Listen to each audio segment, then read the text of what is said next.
Hi and welcome back to Police Stories podcast. This is a series of short stories about my 28-year career in the British Police Force in various different roles, and we'll get onto those as we work our way through. This is episode number 13. Unlucky for some, hopefully not for me. And today we're going to talk about assaults on police, and certainly the first time that I was assaulted in the course of my duty. I mean, you don't join the police thinking it won't happen to you. You know, the reality is it is definitely going to happen to you at some point. It's just a question of how bad and when and how often. Now, there was definitely colleagues of mine that it seemed to happen to regularly. And sometimes I think you can put that down to luck, you know, if they went to lots of certain types of incidents. Mostly, I would say it was how some of my former colleagues spoke to people. You know, there was people with a bit of service, you know, that were having a bad day, generally, you know, sort of were fairly short with people. And of course, that just rubbed them up the wrong way. And you're almost guaranteed a roll around with them before you get out of the car. And you also knew that if you work with certain people, you know, certain cops, obviously, as in all walks of life, are more aggressive than others. So, you know, if you were working one person, it was almost a standing joke. We're guaranteed a fight tonight because almost certainly he or she is going to instigate it. You know, that's just how they are. And there is a place, you know, for those people in the force, because I'm afraid you deal with, you know, some really unpleasant characters that have to be dealt with pretty robustly. So, yeah, you knew it was going to happen, just a question of how bad. And unfortunately, we have seen, you know, all the levels ranging from, you know, the few little scratches and cuts and things. I was forever getting cut knuckles, cut arms, cut hands, because when you're kind of rolling around on the floor with someone on a tarmac road, or you're standing against the edge of a building, so you're getting rubbed up against sort of brick walls, it's always taking the skin off your arms and things. That's just how it is. And obviously we've seen the terrible incidents where it's gone right up to officers being killed, which thankfully is still very rare in the UK. It does happen, but it is a pretty rare occurrence, which is why it's such a big deal when it does. Do the courts protect cops, you know, in the line of their duty? I think you wouldn't find many cops that thought they did. Some of the sentences that I've seen in the press recently are horrendous, you know, cops being really seriously injured with life-changing injuries that will always affect them. And, you know, these guys and girls that are assaulting them, sometimes with weapons or with acid or with boiling water or whatever, are just walking away with literally a slap on the wrist. And that's pretty galling. But that's certainly how it seems to be at the moment. So on to this first incident of mine then. I was working a late shift. Now, obviously, all forces are different. Things change all the time. But at the time, I was in my first year still. I hadn't long been allowed out by myself on foot for foot patrol, which I always quite enjoyed.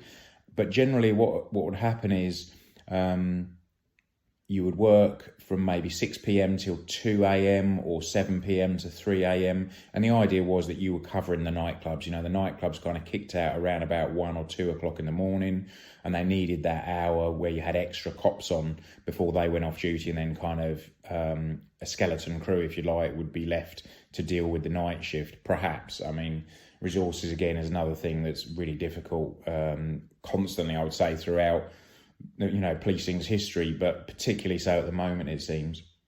So what would happen is you'd work on the cars from 7 till, say, midnight, and then at midnight, so you'd be answering your normal 909 calls and doing whatever inquiries you had outstanding.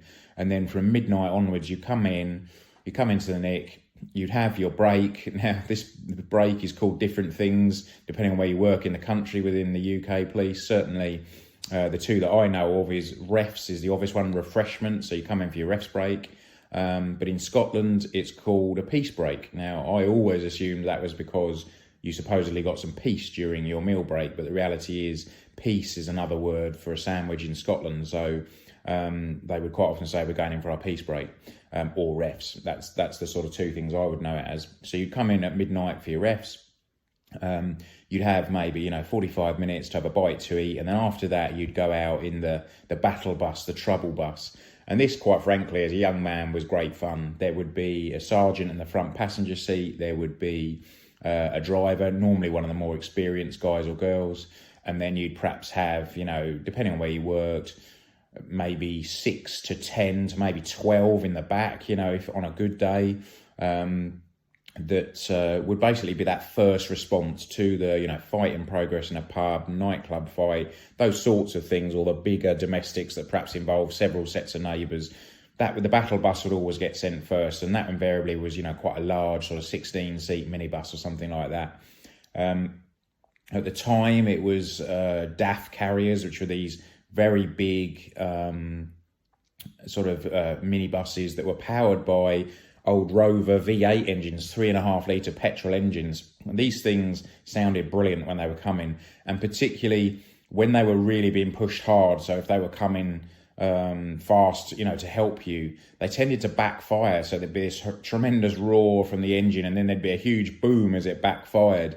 And certainly as a cop, and when we go through the story, you'll hear that that's quite a nice sound to hear at the time, because you knew the cavalry were coming to save you, basically.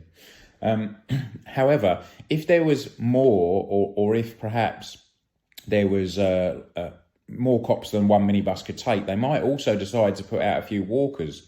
And if any cops are listening to this now, they'll be going, what, more than 10 people on a shift? That's just incredible, because they're so used to such small numbers, and having the luxury to actually go out and walk, on the beat, on foot patrol, sort of old school policing. Again, it just doesn't happen now because they just haven't got the resources. But at the time, and on this particular night, I was looking forward to the battle bus. I wanted to get stuck in, as I say, with my pals, racing around to these fights, 10 of us jumping out en masse, and grabbing these people that are fighting that. As I say, brilliant fun. But unfortunately on this night, I was tasked to foot patrol, and it was foot patrol by myself, which was even worse, so I was pretty down in the dumps about having been given this task. So the plan was that kind of from midnight, 1 o'clock, there might have been 2 or 3 of us out on foot patrol, wandering around. These weren't really the days of sort of high-vis jackets and things. So you generally had, black trousers, black jackets. So you weren't immediately recognisable. The only thing that did make you a bit more recognisable, and I know perhaps our listeners from America will like this, we used to wear the custodian helmets, which you still see in a lot of the English forces, which are the classic Bobby on the beat, sort of tall top hats. Now, they look really ungainly, and quite often people see them as a bit of a joke item, but actually they're quite comfy to wear. They do provide a certain amount of protection for your head. I've been in scenarios where things have been thrown at me and they bounced off my custodian helmet. Google that and you'll see the big sort of top hats that everyone associates with, the British Bobby. But yeah, they're actually quite comfy, and it did make you stand out, well, to a degree, but certainly you were all in black, so you had to bear that in mind in the darkness by yourself. Although you could use that to your advantage, certainly if you were on of a night shift and you were tasked for foot patrol, that could be quite good because you'd be creeping around the streets at 2 and 3 in the morning. Certainly, perhaps, you knew that some shops were getting burgled in a certain area, or there was a particular drug dealing problem or something like that, and you could be sneaking around in the shadows, tucked away, even take your helmet off because it wouldn't make you stand out so much. You're just somebody in a black jacket, and you could tuck yourself in an alley and have a good view of the street and listen to what's going on. Now, listening was really important because if there's no wind and you stand still on a night, in a high street somewhere, it's really quiet. You literally, can hear a pin drop. So if a window suddenly gets put in by a wannabe burglar, you can be there quite quickly, and your ears, and your direction will tell you quite quickly where that's coming from. So you can start directing cars in from other directions to try and cut these people off if they've broken into a shop, for example. So it could be quite good fun. I'd done some foot patrol in the neighbouring town with a very experienced cop, and from my point of view, I was appalled as a young cop turning up. This guy was kind of 50 odd. He had, like 27, 28 years in a lot of service, basically where I was at when I left the job. And I looked on him as very much an old dinosaur, which I guess is where I'm at now. And but to my horror, when we went to go foot patrol in the town centre, he pulled out a custodian, a top hat, as we've talked about. Of course, we all had those. That was expected. But he also had a cape. Now, we're talking now, this is probably, at that point, he would have, started in the job probably 50, 60 years ago, and capes were still issued. Now this is something from Jack the Ripper's era of policing. You've probably seen them, and again, Google, British Bobby in a cape, and you'll see what I mean. It's like a great big poncho that sort of sits over your shoulders and all around, covers your arms. Now, I did try it on more because, it was basically shortly to go to a museum. That's how old it was. But he absolutely swore by it. And I found out why later on. They were very useful in a number of ways. Firstly, they kept the weather off your treat. They were completely waterproof. So you could tuck under this cape. 3/4 of your body was dry and warm, and it cut the wind out. But also the guy I worked with, I realised why he likes them so much, because while we were out and about on the town, you could eat a bag of chips under your cape and no one could see. He would have a sneaky roll up, a cigarette on the go underneath his cape. They were useful for a number of occasions. And on one occasion, when we turned up to a big fight and there was a really big guy who was going to cause us some problems, I found another use for the cape, because actually they were very heavy as well. The material I made are very heavy, and he was able to take it off, kind of fold it in half and use it almost as a bludgeon to clout this guy around the head with, who was basically wanting to take on all comers. And so, yeah, capes, initially, as I say, I was appalled as a young cop, but actually quite useful. So back to the story. So I'm tasked with basically chugging around, walking around the various nightclubs that were in my town. There was about half a dozen or maybe 8 of them. There was sort of, most of them were in the town centre and were in one place. But there was one particularly, a fairly new one, that was strangely on an industrial estate that was just outside of the town centre. And we were really surprised when it was allowed, because it just didn't seem to fit in. This was like a light industrial estate that had, kind of car mechanics and delivery things going on and what have you. And then in the middle of it was this nightclub in one of the big units. So a bit strange, and we'd had a fair bit of trouble out of it one way or another. So we were trying to get around and just show a presence, make people aware, and also from a cop's point of view, pick up early on, right, here's a large group of lads that are out on a stag do. They're all very drunk, they seem quite aggressive, and they're going in such and such nightclub. You can be telling the sergeant or the inspector, we might have a problem later at whatever club it was, So it was a good sort of early warning system as well. And because we had maybe 2 or 3 of us out walking around the town, we'd bump into each other, or certainly the idea was we wanted people to feel that wherever they turned, wherever there was, there was a cop, and hopefully it would sort of stop the trouble before it started. But so I'd done the town centre nightclubs, and that was okay. There was no real issues. Always say hello to the doorman. Any problems, they'd let you know. Again, an early heads up of, we got a group in that's going to be a problem, But it had all been fine this night, and I decided that I was going to take that little extra walk out to the nightclub that was on this industrial estate.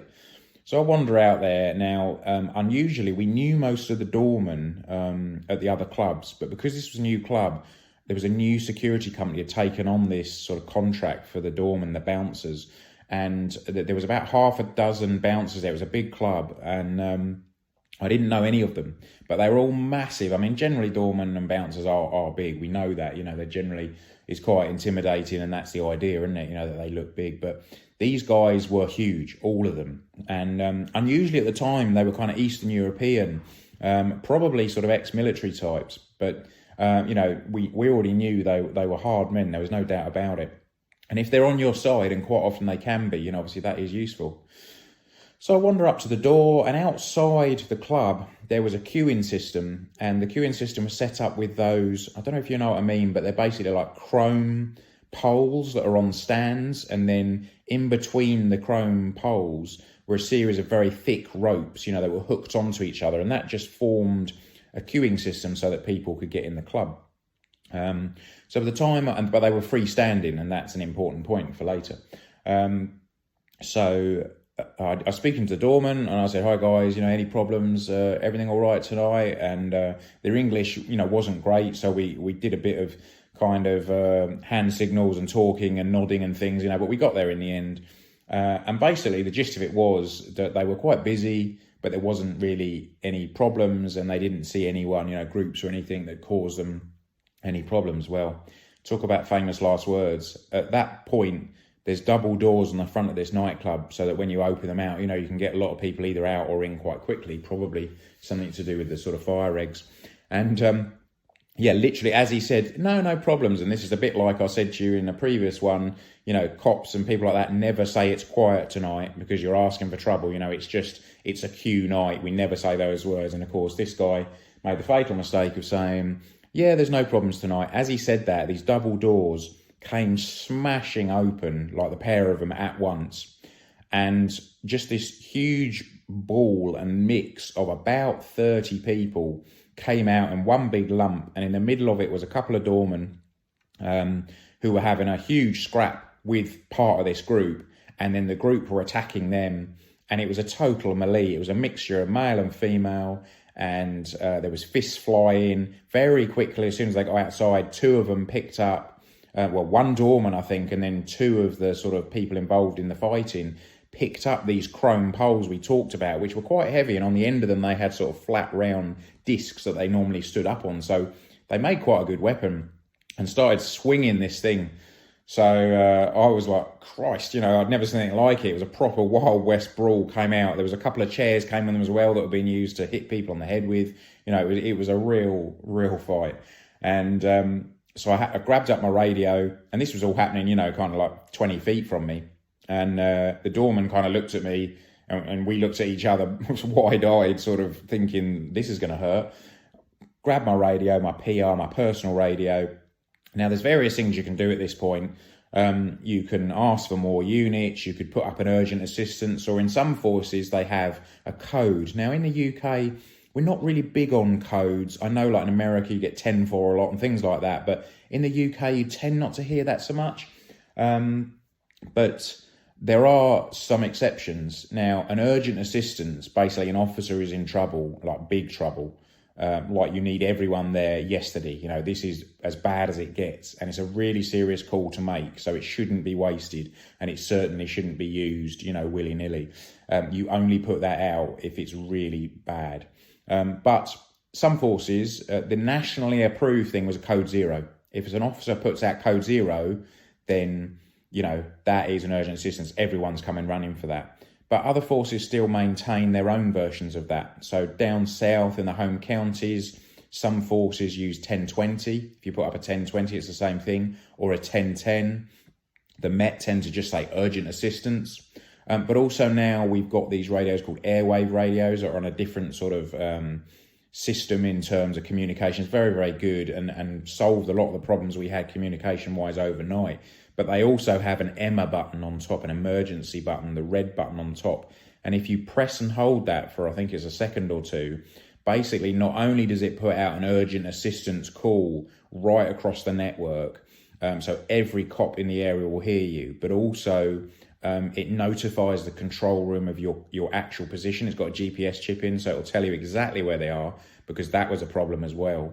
People would put up urgent assistance and then not be able to sort of be in a position to say where they were, or may not know where they were, if they were new to the area or returned onto a street they weren't familiar with. So this is a great system, and it also makes your microphone live for, I think it's 10 seconds. So you knew you could press and hold this button once the alarm went off, and it was a very sort of shrill alarm on it. So you knew it, everyone else knew it, and you knew that you'd pressed it and it had activated. You also knew that you had your hands free for defending yourself, but you could talk and they would still hear you. And also, from an evidential point of view, in the background, they would almost certainly hear someone shouting at you. If you had someone in your face saying, I'm going to stab you with this knife, that would be heard quite clearly on the comm system, which would be recorded and was good evidence for later on at court. Anyway, I digress slightly because we didn't have that system at this point. So I had about a split second to make a decision on what I was going to put up as a call. In my force at the time, 1020 was an urgent assistance, but I didn't want to put that out. Even though the situation looked terrible, I also didn't want to be someone that was looked upon as, a bit of a fanny, a bit of a baby that kind of, called for their mum at the first sign of trouble. Although it probably would have been justified in this case. So I just simply put up what it was I was looking at. I just said, large fight at so-and-so nightclub, and that was it. That's all I got a chance to put out. And that's all it needed, really, because I very quickly told my colleagues what's going on. Everyone knows, where that's going to lead. And I've managed to get the location out, and everyone knew where that nightclub was. So that was enough. And no doubt my voice went up a few octaves. You tend to get a bit more shrill, and people, you can gauge that. If you're hearing a colleague put up an urgent assistance from the sort of tone of their voice, you can hear how bad it is or not. And also there are people that sort of put up assistance calls quite regularly, and you kind of perhaps in your own mind think, oh, right, it's them again. Yeah, okay, another urgent assistance, is it? Righto, yeah, I won't be driving too quick to this one, because they would be putting them up every week. It was ridiculous. However, if somebody you really knew well and respected that you'd never heard call one, put one up and put it up in a high voice, you pulled out all the stops to get there, you knew it was going to be, excuse me, you knew it was going to be bad. So on this scenario, I put up what's happening and then basically dived into the melee. I didn't really know what I was going to do. There were so many people fighting, some with weapons, big doorman and all the rest of it. I didn't really know how I was going to defend against that or stop it, really. I just thought, I've just got to hang on until I get some people here to help me. Literally hang on.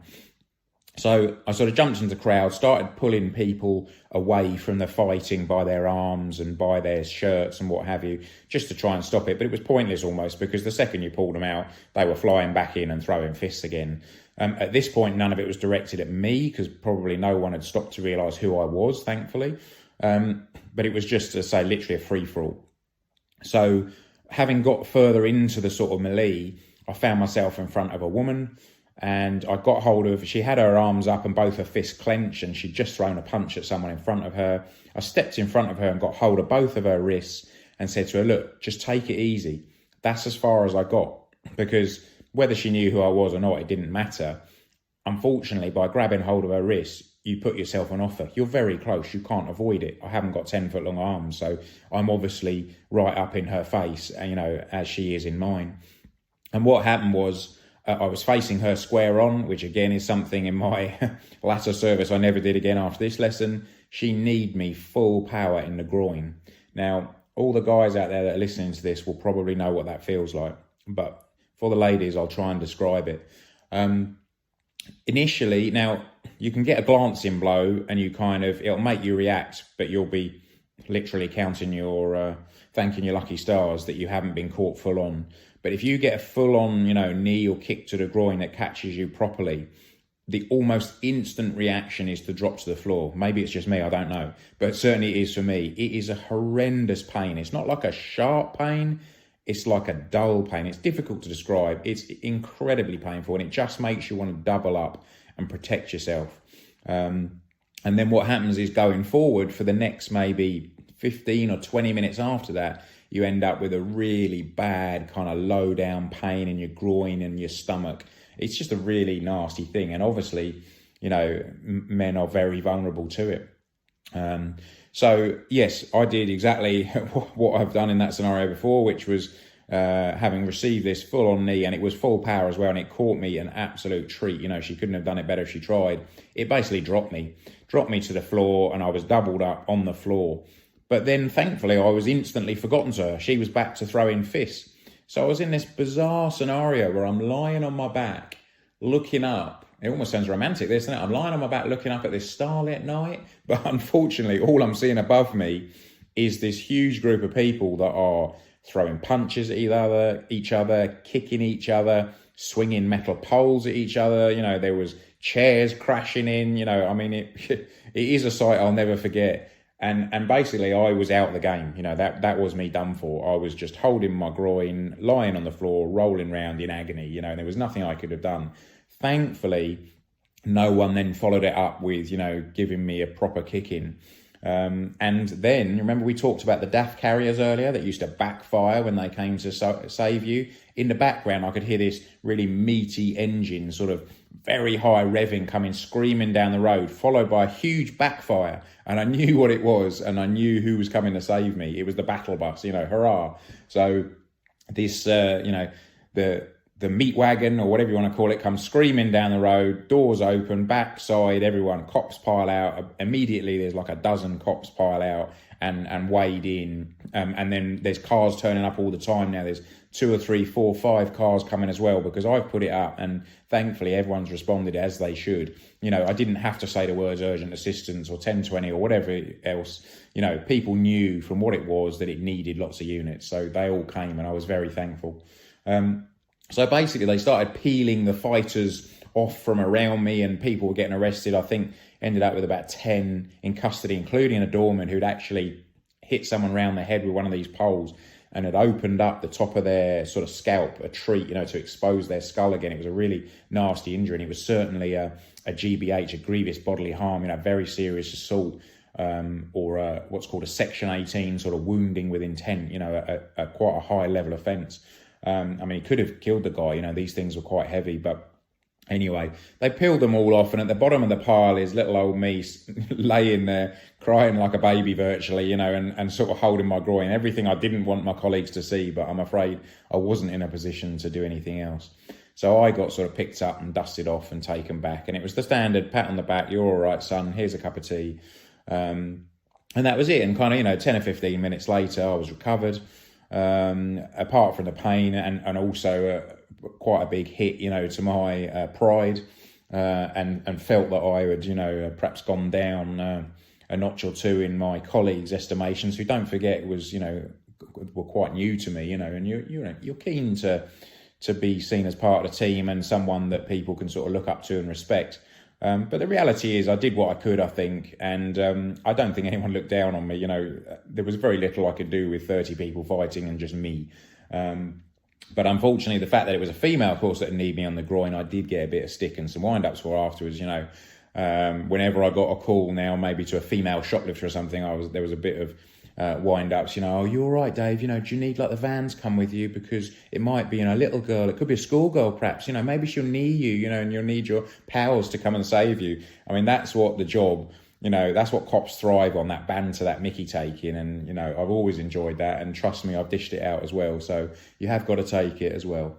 But there we go. So it went off to court. As I say, this is the first time I've been sort of officially assaulted on duty. It went off to court, and this woman went to court. And in my mind, my naive mind, I was like, oh, she's going to get, 2 or 3 years, because it was a terrible injury to me. Although thankfully, obviously, no long-lasting damage. I was able to become a dad still, so that was good. But went off to court. Obviously, I was called in evidence, and I went into court, and classic court stuff. By the time you heard about this poor woman, she was virtually a victim in it. She was like a single mother of 3. She was on benefits.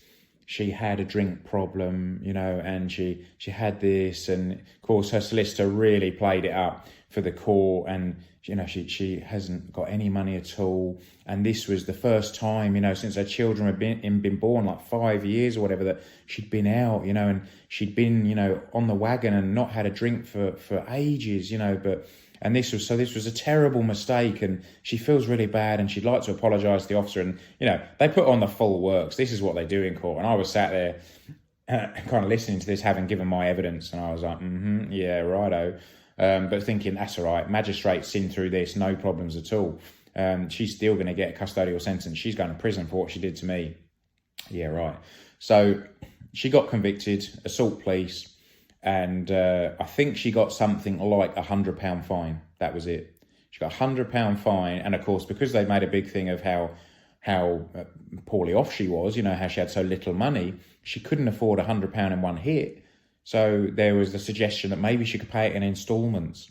So it was like, yes, okay. And the instalments are always ridiculous. It was something like, she'll pay it off at £2.50 a week, or something like that. And I was sitting there, I wanted to stand up and go, what? Did you see what she did to me? I'd already described what had happened to me, but of course it just gets brushed off. So, I wasn't overly happy with a £100 fine, I can tell you. And what normally happens is you also get compensation as well. We're going to award the officer £50 compensation for his pain, and you're like, wow, thanks, but you think, well, £50, that's all right. I could, buy a meal with that or something. And then they say, but of course that can't be paid in one hit. So the amusing thing was, for the next 2 years, you'd get like a £3 a month payment or something from this woman as compensation for kneeing me in the groin, So it was just a joke, quite frankly. But what you have to think of is in the job. And actually, I came out of there and was pretty hacked off and went kind of moping back to the nick, where one of the old sweats, one of the cops with loads of years service, one of the wily old foxes, was kind of, what's the matter? I was like, oh, just been on my first assault police, she got £100 fine, and I was bleating about it. And he was like, right, well, you've got some decisions to make. He said, because that happens all the time and that will continue to happen throughout your service. And this guy was saying, it's happened throughout my service and I've got nearly 30 years in, you know. So you're like, right, okay. He said, so the decision you got to make is either you can deal with that and you have to think, I will keep going out there and arresting the bad guys and girls and putting them to the court. I'll put the evidence to the court and unfortunately it's then out of our hands. Either way, at the end of the month, I will still get paid. But I do my bit, I do the paperwork, I arrest the bad guys and girls, I put them to the court, and then the court decides what the sentence is. It's out of my hands. The police always get a really hard time they put it to court, you know, and they only got 6 months or whatever it was. But they have to realise that we have no say on the sentence at all. We put the evidence and the people to court, the court makes the decision on what the punishment is. And most of the time, you know, members of the public feel that it is woefully inadequate. And I've got to be honest, they're right. So anyway, the old sweat saying to me, so you either deal with that, accept you'll get paid, keep doing your bit, or you leave the job now, because it's going to eat you up, I tell you. And lots of people left because they got so disillusioned, you know, with these pathetic sentences being handed out. So that was the decision you had to make. But as I've already said, I had a long career. I won't say illustrious, but I certainly had a long career. So I did accept that I'll do my bit, I'll put them to the court and they'll make the decision. So that's that. Assaults on police, or certainly the first one on me, and a little bit of ramblings in between. So hopefully you found that interesting. We'll move on next week to something else. Trying to keep it varied as we sort of go through my career. Lots more stories to come. And obviously we'll talk about the specialist units that I went on to join later on in my service. Thanks very much for the downloads. Probably been the busiest week that I've ever had for downloads this week. So, the sort of channel is definitely growing. You know that Police Stories podcast, we're on YouTube and all the various, pretty much virtually all of them, I think now, to be honest with you. So wherever you listen, thanks for that. YouTube, certainly you've got the option, if you listen on there, you can go on and make comments or ask a question or something if you want to. But that's it for now. Thanks very much. And we'll speak again soon. Take it easy. Cheers. Bye.